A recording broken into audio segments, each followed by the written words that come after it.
भारतीय किसान संगठन के राष्ट्रीय अध्यक्ष तथा राष्ट्रीय प्रवक्ता अपने संगठन को विस्तार देने के लिए प्रदेश के भ्रमण पर हैं। भारतीय किसान संगठन की नीतियों से आम जनमानस को अवगत कराकर अपने हक के लिए लड़ने का आह्वान कर रहे हैं, जिसके चलते जनपद बदायूं के फैजगंज बेटा के दावरी में राष्ट्रीय अध्यक्ष की अध्यक्षता में एक बैठक आयोजित हुई, जिसमें किसानों को अपने हक के लिए अपनी आवाज़ बुलंद करने की बात कही गई।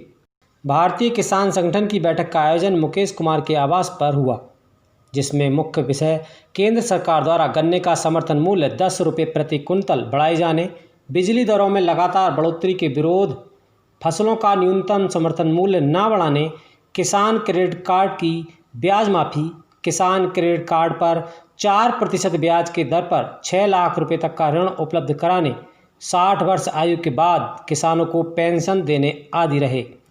भारतीय किसान संगठन के राष्ट्रीय अध्यक्ष पूर्ण सिंह ने किसानों की समस्याओं के प्रति अपने विचार व्यक्त किए। उन्होंने कहा कि किसान देश की रीढ़ है, लेकिन किसानों को उनकी मेहनत का फल नहीं मिलता है। यदि सरकार किसानों के हित में जीडीपी का केवल 5% भी खर्च करे तो किसानों की हालत में सुधार किया जा सकता है। इसके अलावा उन्होंने भारतीय किसान संगठन की मजबूती के लिए निर्देश दिए। आवारा पशुओं द्वारा किसानों की फसल को नुकसान पहुंचाने पर उन्होंने कहा कि किसान आवारा पशुओं को लेकर काफ़ी परेशान है। आवारा पशु उनकी फसलों को काफ़ी नुकसान पहुंचा रहे हैं। इसके साथ ही उन्होंने अपने जिलाध्यक्ष तथा संगठन के सभी सदस्यों से कहा कि अगर गांव में और उनके खेत में आवारा पशु घूमते दिखाई दें तो उन्हें अपने ट्रैक्टर या डीसीएम में भरकर जिलाधिकारी के कार्यालय पर छोड़ दें। राष्ट्रीय प्रवक्ता ललित राणा ने कहा कि भारतीय किसान संगठन के कार्यकर्ता या किसी किसान को कहीं भी कोई दिक्कत होती है तो वह अपने संगठन के साथ उनके साथ खड़े हैं। उन्होंने कहा कि किसान बड़ा हो या छोटा, वह किसी जाति का हो, सब आपस में एकता बनाए रखें। इसके साथ ही भारतीय किसान संगठन का विस्तार किया गया, जिसमें अलंकार सिंह को युवा मोर्चे का जिलाध्यक्ष, दीपक ठाकुर को जिला मीडिया प्रभारी, पुनीत ठाकुर को तहसील मीडिया प्रभारी बिसौली, संजय वाहन सिंह को आसफपुर का ब्लॉक अध्यक्ष, हरिओम सिंह चौहान को बिसौली का तहसील अध्यक्ष बनाया गया। इस अवसर पर काफ़ी संख्या में किसानगण मौजूद रहे।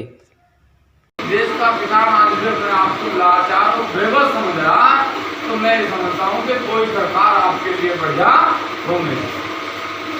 इसलिए आप सब लोग ये मन बनावे कि वोट आप किसी को भी दें,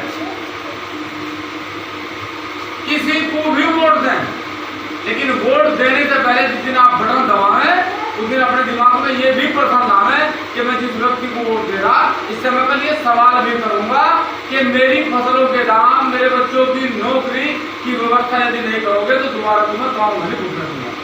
और ये जब तक आप नहीं करोगे, जब तक आप वोट देते रहोगे, तभी आपको अधिकार नहीं मिल सकता। एक जन जागरण की आवश्यकता है। हर किसान को एक डर होना चाहिए कि मुझे मेरी फसल का दाम मिलना चाहिए। जब मेरा बच्चा पढ़ लिख ले तो उसे नौकरी मिलनी चाहिए। साथ मैं सम्मान के साथ जी टोपी लगा के हरे रंग की, तो वो मुझे सम्मान ऐसे देवे जैसे वो एमपी और विधायकों को सम्मान दे। इस देश का आपको डीएम का रोज काम नहीं पड़ता, आपको एसडीएम का रोज काम नहीं पड़ता, आपको तहसीलदार का रोज काम नहीं पड़ता, आपको बिजली के एससी और एक्शन का रोज काम नहीं पड़ता। लेकिन इस देश का डीएम हो, चाहे इस देश का पीएम हो, चाहे इस देश का सीएम हो, वो आपके कर्तव्य का यदि दाना ना खावे तो सुबह उठ नहीं सकता। इसलिए आपका करा हुआ वो खा रहे, आप उनका करा खा रहे या नहीं खा रहे, ये आप समझ सकते। इसलिए हम लोग आपके बीच में आए कि दर्द को आप महसूस करो, अपनी ताकत को पहचानने का काम करो। जिसे आप बना के भेजें वो घर से वोट लेके नहीं जाता।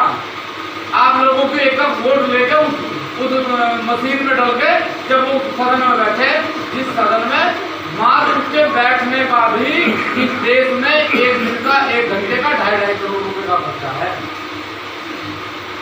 और ये मत समझे कि हिस्सेदारी नहीं देश में आपकी, वोट को भी छोड़ दो आप। इस देश की जीडीपी में 18% हिस्सेदारी है आप लोगों की। 18% का मतलब यदि आप समझें तो ऐसे अपनी आवाज को बुलंदी से रखने लगे हैं। और मुकेश जी के लिए तो देखिए सब लोग जानते हैं कि मेहनत का पर्याय स्वास्थ्य ने पिछले 3 साल से साथ नहीं दिया। अन्यथा ऐसा कर्मठ व्यक्ति अगर जिले में एक भी खड़ा हो जाए तो आप अपने मिशन को बहुत जल्दी मुकाम तक पहुंचा सकते हैं। आदरणीय दिनेश जी का 2014 से आशीर्वाद मिला है, हर मूवमेंट में आप लोग साथ हैं, और ये सब वो लोग बैठे हैं यहाँ पर उपस्थित हैं, तो सभी बहुत बहुमूल्य समय